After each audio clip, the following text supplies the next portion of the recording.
நம்ம ஒரே மாதிரி தான் ஆம்லெட் செஞ்சு சாப்பிட்ருக்கோம். இப்படி துவையல் சேர்த்து செய்யும்போது சுவை நல்லா இருக்கும், சாப்பிட்றதுக்கும் நல்லா டேஸ்ட்டாக இருக்கும். வாங்க இது எப்படி செய்யறதுன்னு பார்க்கலாம். இப்போ கொஞ்சம் எண்ணெய் விட்டுக்கலாம். நான் 4 வரமிளகாய் போடுறேன். காரத்துக்கு ஏற்ற மாதிரி கூட்டி குறைச்சிக்கோங்க. நீங்கள் சிம்மிலே வச்சு இதை வறுத்து எடுத்துக்கலாம். அப்போ தான் கருகாமல் வறுக்க முடியும். ஏன்னா இது அதிகமாக காரம், அதனால் நான் 4 மிளகா தான் போட்டிருக்கிறேன். உங்களுக்கு இன்னும் கொஞ்சம் அதிகமாகனா ஒரு 5 மிளகா 6 மிளகா கூட போட்டுக்கலாம்.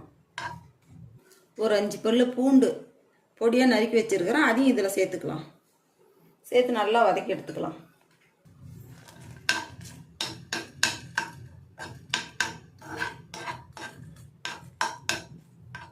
பாருங்கள், நல்லா வறுத்து எடுத்துக்கணும். பூண்டெல்லாம் நல்லா செவந்து வரட்டும். பாருங்கள், நல்லா வதங்கி வந்துருச்சு. இதில் இப்போ 1/2 ஸ்பூன் ஜீரகம் சேர்த்துக்கலாம். அதுவும் நல்லா பொரிஞ்சு வரட்டும். நல்லா கருகாமல் வறுத்து எடுத்துக்கணும். ஜீரகம் நல்லா பொரிஞ்சு வருது பாருங்கள். நல்லா பொரியட்டும். நல்லா பொரியுது, வாசம் வருது. இப்போ இதெல்லாம் நான் ஒரு மூடி தேங்காய் துருவி வச்சுருக்கிறேன், அதையும் இதில் சேர்த்து நல்லா வறுத்து எடுத்துக்கலாம்.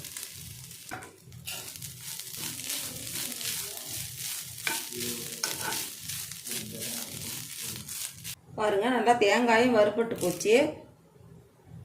இப்போ இதில் 2 கொத்து கருவேப்பிலை போட்டுடலாம். இதை எடுத்து இதையும் நல்லா வறுத்து எடுத்துக்கலாம். வாசம் வரணும் நல்லா கருவேப்பிலை பொரிஞ்சு. அடுப்பை மட்டும் நாம் சிம்மில் வச்சு தான் வறுத்து எடுக்கணும். ஏன்னா அதிகமாக தூக்கி விட்டுட்டோமா, அதிகமாக வச்சுட்டோமா எல்லாம் கருகி போயிடும். அதனால் அடுப்பை சிம்மில் வச்சு தான் நம்ம வறுத்து எடுக்கணும். பாருங்கள், அந்த கருவேப்பிலை போட்டோன்னா நல்லா வாசம் கும்முன்னு அடிக்குது. பாருங்கள், எல்லாம் வறுபட்டு போச்சு. இப்போ ஸ்டவ் ஆஃப் பண்ணிவிட்டு எடுத்துக்கலாம். கொஞ்சம் நேரம் ஆறட்டும். இப்போ பாருங்கள், ஆறிடுச்சு. இப்போ நாம் மிக்ஸி ஜாருக்கு மாற்றிக்கலாம்.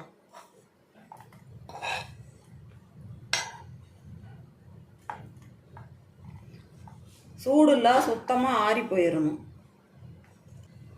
பாருங்கள், சின்னதாக ஒரு ஊண்டு புளி ஒரு பீஸ் ஆட்டம் போடுறேன். இதையும் போட்டு பொடி பண்ணி எடுத்துக்கலாம்.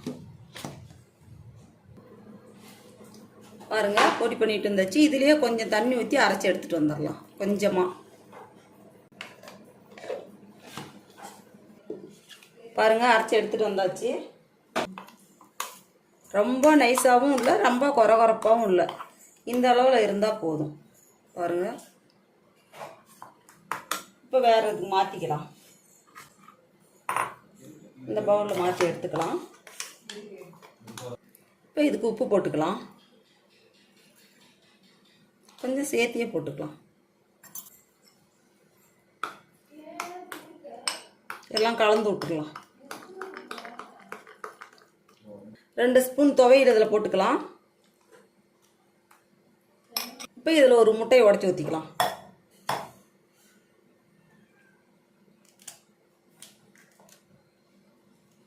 இதை போட்டு நல்லா கலந்து விட்டுறலாம்.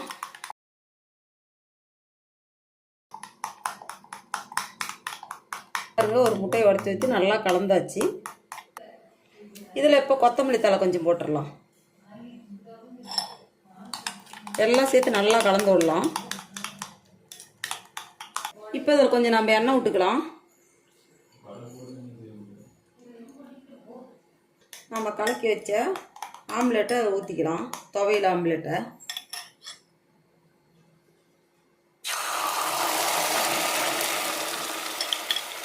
சிம்மிலே தான் இருக்கணும். கொஞ்சம் அப்படியே தூக்கி விடலாம். இந்த இதெல்லாம் கலந்து வந்துடும்.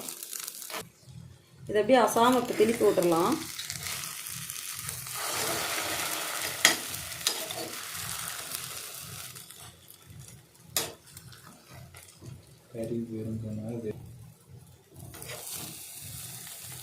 நம்ம ஒரே மாதிரி தான் ஆம்லெட் செஞ்சு சாப்பிட்ருக்கோம்.